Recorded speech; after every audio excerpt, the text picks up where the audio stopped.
Q&A. My name is Tracy Matson. I am a certified professional dog trainer, and I am here tonight to answer all of your training questions. I'm going to be writing down names, so if this is your first time joining us, please give me your first and last name and what state or country you are from. Let's see, today is the 19th. Is today the 19th? I think so. Anyway, super excited to be here. Let's see. I usually try and talk about something while people are getting on. Not sure what topic I can talk about. I do know. So I've seen a lot of people on the Facebook community asking questions about getting their dog used to a harness or a collar. So like if your dog runs away when they see the harness or doesn't like it put on, like how to get used to that. So I'm looking around to see if I have a harness here that I can use for Jade. Actually, I don't, but I can show you. Anyway, Jade, come here. Can I see your? Let me see your.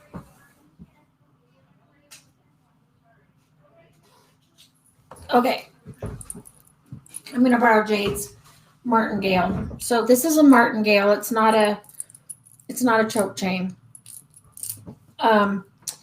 But what I do is behind my back, I will show the dog the collar and then give a treat, and then they both go behind my back. I learned this from a great trainer who's a friend of mine. So the collar, it's backwards for me, so I have to keep moving it over. So the collar predicts the treat, and then they both go behind your back.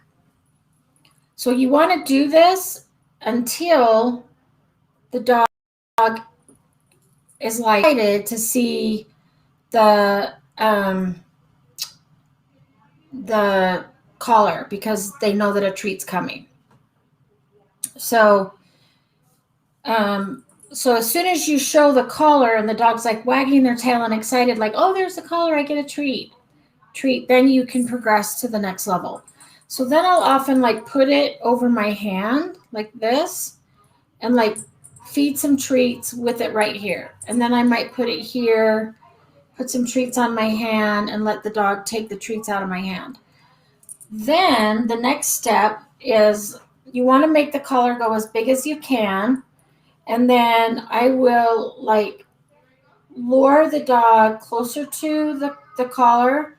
And you can do the same thing with a harness, but I'll lure the dog kind of like as far as they'll go, treat.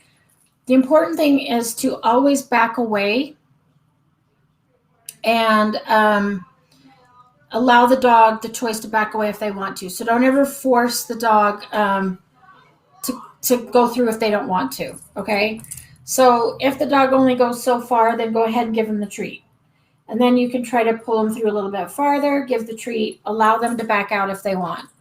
Eventually, and this may not be all in the same session either. This may take 2 sessions or 3 sessions. It just depends on the dog.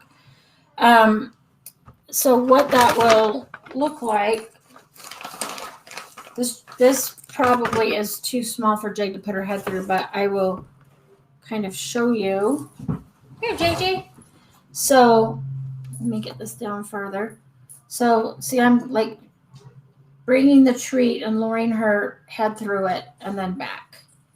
With a harness, you can make, the head part's going to be much bigger. So you just get used to them. Let them get used to it really slowly. Good girl, thank you. Okay, you can go back and lay down. So first you just want to make that positive association that that collar equals treats, and then both go behind your back. So you want the scary thing or the thing that the dog doesn't like such as the harness or the collar or a leash. You can do the same thing with a muzzle, and then have that predict the treat, and then progress to like putting it over your hand or your arm, and then giving the treats that way. So I'm going to switch over to the Facebook page really quick, just to remind everybody that we're doing live tonight. And then I will be right back. I have my camera on, so probably everybody can still see me.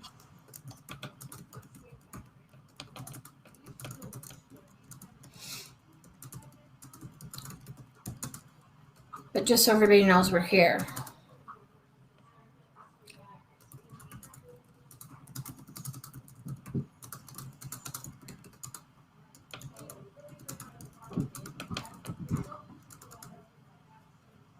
Okay, I'm going to post that just to remind everybody. And hopefully we'll get some people on. I know it's getting close to summer. Everybody's out doing yard work. Another thing we can talk about is how to get your dog used to like lawnmowers or weed eater, anything like that. So the first thing you want to do is, let's say, so I have my fan because my office is really hot. So if let's say this was a lawnmower or an edger or something. So I would have it stationary and maybe drop treats like closer. If you have a lawnmower, like you can set the treats like on top of the lawnmower, let the dog take treats. Then I would take it and just like move it back and forth, treat while I'm moving it back and forth, but just barely. And then I might whip the dog from a distance, and you might need a helper for this, but like turn on the lawnmower, and the whole time the lawnmower's running, treat your dog. And then turn off the lawnmower and the treat stops. So the treats only happen when